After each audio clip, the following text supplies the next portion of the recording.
जाट वास्तव में हिंदुओं की जाति नहीं है, ये एक नस्ल है। मोहम्मद गजनी ने जाटों को खुश करने के लिए साहू जाटों से अपनी बहन का विवाह किया था। अरब की हिफाजत के लिए जाटों का सहारा लिया गया था। जाटों से राजपूत हो सकते हैं, परंतु राजपूतों से जाट कभी नहीं हो सकते।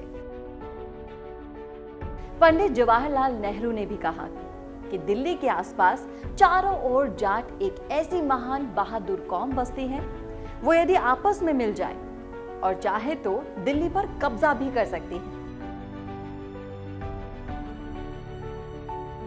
दोस्तों, आज इस वीडियो में हम आपको जाट जाति से जुड़े ऐसे तथ्य बताएंगे जिसे सुनकर आप दंग रह जाएंगे।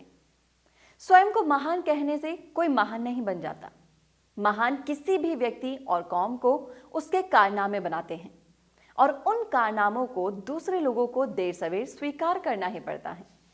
देव संहिता को लिखने वाला कोई जाट नहीं था, बल्कि एक ब्राह्मणवादी था जिसके हृदय में इंसानियत थी। उसने सच्चाई को अपने हृदय की गहराई से शंकर और पार्वती के संवाद के रूप में भी बयान किया कि जब पार्वती ने शंकर जी से पूछा कि ये जाट कौन है, तो शंकर जी ने इसका उत्तर इस प्रकार दिया कि जाट महाबली, अत्यंत वीरवान और प्रचंड पराक्रमी है। सभी क्षत्रियों में ये जाति सबसे पहले पृथ्वी पर शासक हुई। ये देवताओं की भांति दृढ़ निश्चय वाले हैं। तो चलिए हम आपको बताते हैं इनके बारे में 20 रोचक बातें। इतिहासकार मिस्टर स्मिथ के मुताबिक राजा जयपाल एक महान जाट राजा थे। इन्हीं का बेटा आनंदपाल हुआ, जिनके बेटे सुखपाल राजा हुए। उन्होंने मुस्लिम धर्म अपनाया और नवाज शाह कहलाए। बंगला विश्वकोश के मुताबिक पूर्व सिंध देश में जाट गणेर प्रभुत्व थे, अर्थात इसका मतलब यह हुआ कि सिंध देश में जाटों का राज था।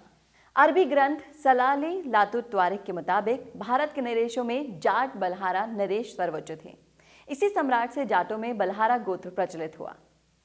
स्कैंडिनेविया की धार्मिक पुस्तक एडा के मुताबिक यहाँ के आदि निवासी जाट पहले आर्य कहे जाते थे, जो असीगढ़ के रहने वाले थे। यात्री अल बेरूनी इतिहासकार के मुताबिक मथुरा में वासुदेव से कंस की बहन से कृष्ण का जन्म हुआ और ये परिवार जाट था और गाय पालने का काम करता था।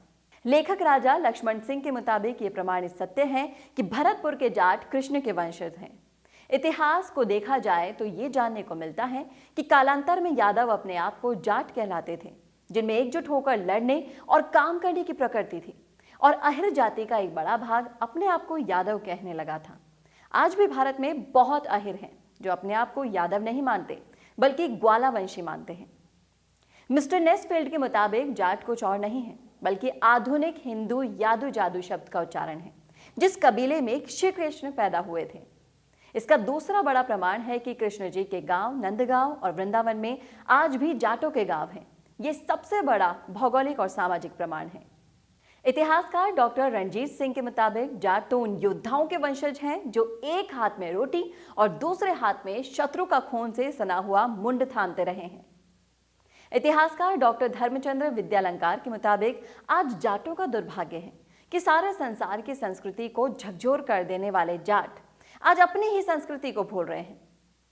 इतिहासकार डॉक्टर गिरीश चंद्र द्विवेदी के मुताबिक जाट संभवतः प्राचीन सिंध और पंजाब के वैदिक वंशज प्रसिद्ध लोकतांत्रिक लोगों की संतान हैं। ये लोग महाभारत के युद्ध में भी विख्यात थे और आज भी हैं। स्वामी दयानंद महाराज आर्य समाज के संस्थापक ने जाट को जाट देवता कहकर अपने प्रसिद्ध ग्रंथ सत्यार्थ प्रकाश में संबोधन भी किया है। देवता का अर्थ है देने वाला। उन्होंने कहा कि संसार में जाट जैसे पुरुष हो तो ठग रोने ही लग जाए। प्रसिद्ध राजनीतिज्ञ और हिंदू विश्वविद्यालय बनारस के संस्थापक महामहिम मदन मोहन मालवीय ने कहा कि जाट जाति हमारे राष्ट्र की रीढ़ है। भारत माता को इस वीर जाति से बड़ी आशाएं हैं। भारत का भविष्य जाट जाति पर निर्भर करता है। दीनबंधु सर छोटू राम ने कहा कि हे ईश्वर, जब भी कभी मुझे दोबारा से इंसान जाति में जन्म दे तो मुझे इसी महान जाट जाति के जाट के घर में जन्म देना। मुस्लिमों के पैगंबर हजरत मोहम्मद साहब के मुताबिक ये बहादुर जाट हवा का रुख देखकर लड़ाई का रुख पलट देते हैं। हिटलर, जो कि खुद भी एक जाट थे, उन्होंने कहा कि मेरे शरीर में शुद्ध आर्य नस्ल का खून बहता है। ये वही जाट थे जो वैदिक संस्कृति के स्वास्तिक चिन्ह को जर्मनी ले गए थे। कर्नल जेम्स टॉड राजस्थान इतिहास के रचयिता के मुताबिक उत्तरी भारत में आज जो जाट किसान खेती करते पाए जाते हैं, ये उन्हीं जाटों के वंशज हैं जिन्होंने एक समय मध्य एशिया और यूरोप को हिलाकर रख दिया था। राजस्थान में राजपूतों का राज आने से पहले जाटों का राज था। युद्ध के मैदान में जाटों को अंग्रेज पराजित नहीं कर सके थे। ईसा से 500 वर्ष पूर्व जाटों के नेता ओडिन ने स्कैंडिनेविया में प्रवेश किया।